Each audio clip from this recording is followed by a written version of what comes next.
Okay, I cheated a little, but welcome to my camshaft position sensor video DIY. Here's the start of it. First thing you do is you're supposed to unclip your metal holder that has the cover for your interior cabin air filter. There you go, that's out. Then you pull out your interior cabin air filter. There you go, those two parts are out.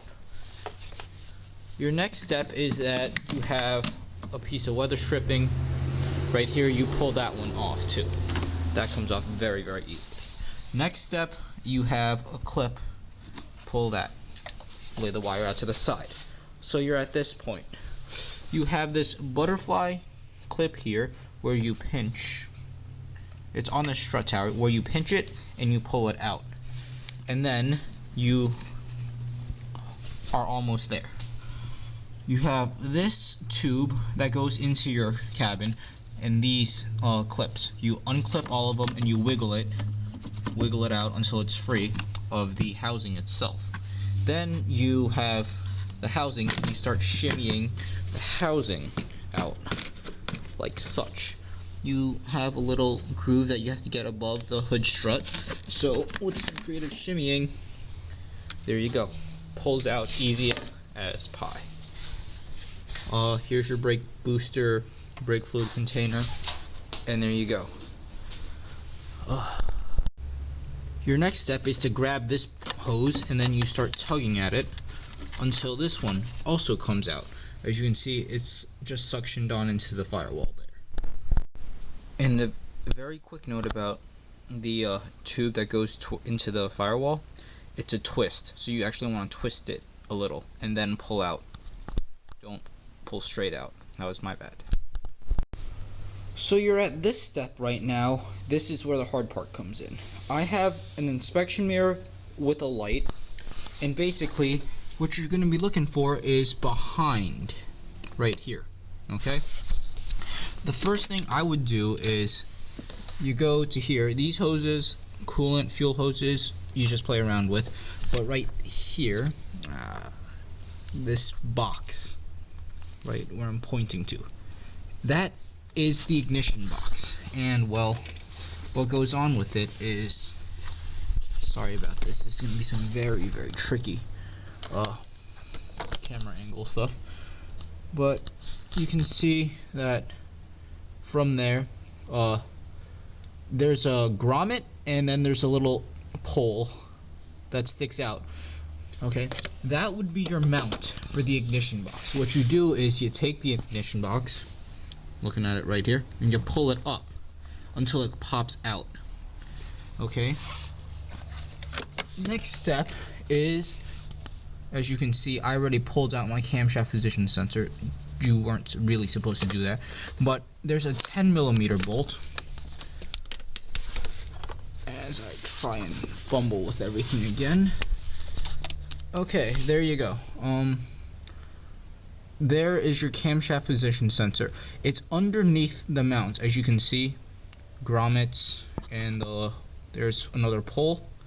But yeah, camshaft is just directly underneath it. And you can see there's the screw. The big hole is where the camshaft position sensor goes into, and the little one is where the screw goes into.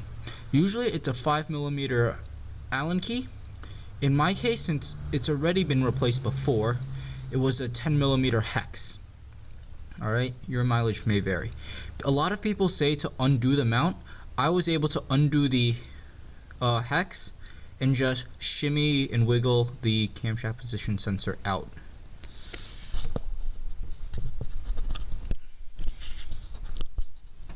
Okay, so once you're to the point where the camshaft position sensor is out, you go look at this thing. This is your clip that it clips onto.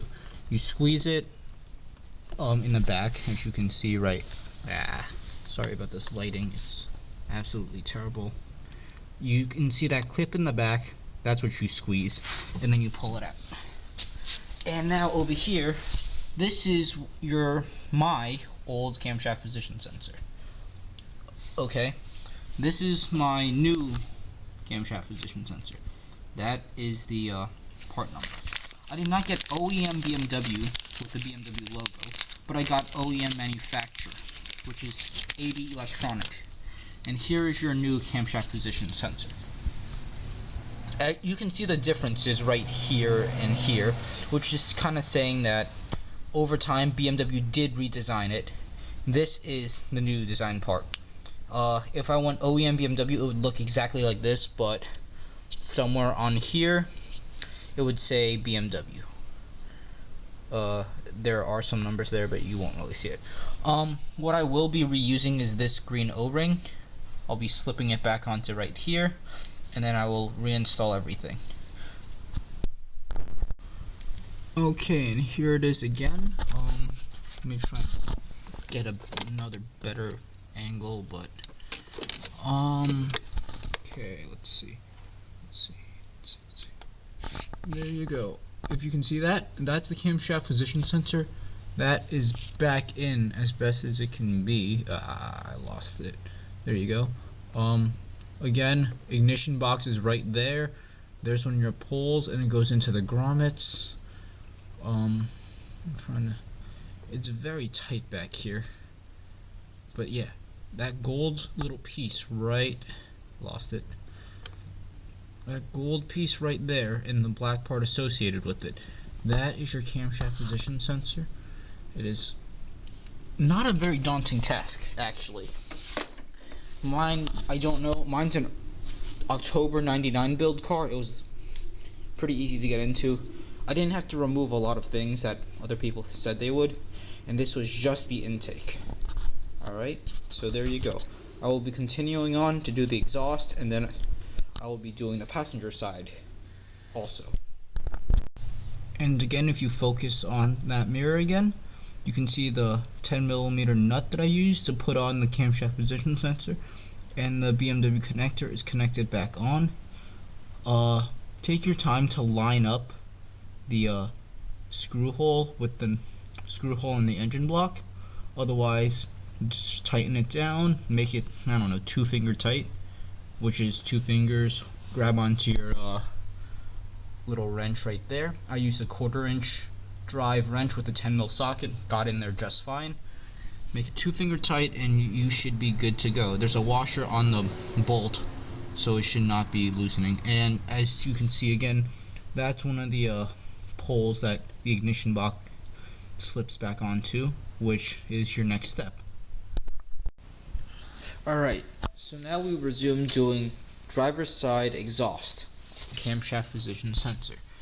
I've got my mirror positioned so that you can see it, and well, that is the 10mm hex that I have for this. That's coming from a mirror. Well, what's really happening is that it's hidden behind this little rubber seal and a bunch of hoses, but you will see where it's at. You can feel it right there, but you're basically gonna have to go at it blind. Alright, and well, one magnetic pickup tool later, you have the screw out, and your camshaft position sensor exhaust should be free. There you go.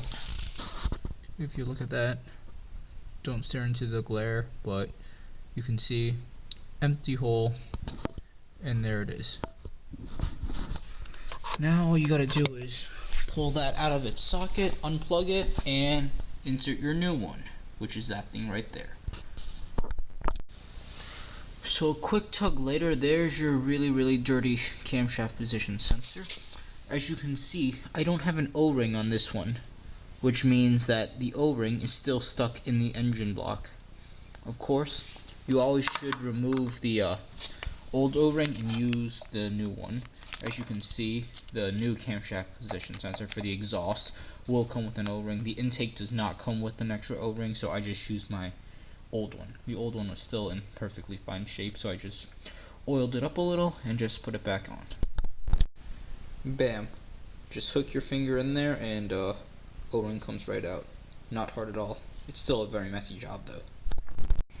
And well, tooling around for maybe another 20 minutes on this car. Everything is complete. I just have to put back in the tubing and ducting, and that will be all. If you look underneath here, as soon as I get the mirror angles back, that very roughly is this bolt for the camshaft position sensor, and the sensor's down there. And then if you look right here, let's find it again. If you look at the mirror once again, that's the bolt for the other position sensor, and there's the clip. Again, this video just roughly tells you where everything is, because when you're actually doing this, you will be going at it blind. The easiest way is if you look straight down, maybe not. If you look straight down that gap, as soon as I can get something to light it up better. Well, no, you won't be able to see it, but if you look straight down that gap, you will be able to see the exhaust camshaft position sensor bolt. And that's the easiest way. Just look through that small tiny gap and then feel for your socket wrench, that thing over there, to grab the bolt and then start cranking. Be very careful. Other tips, combination wrench, that will also help. Extensions didn't really work. I used a 1/4" drive wrench with a 1/4" drive 10mm socket. That did the trick. Alright.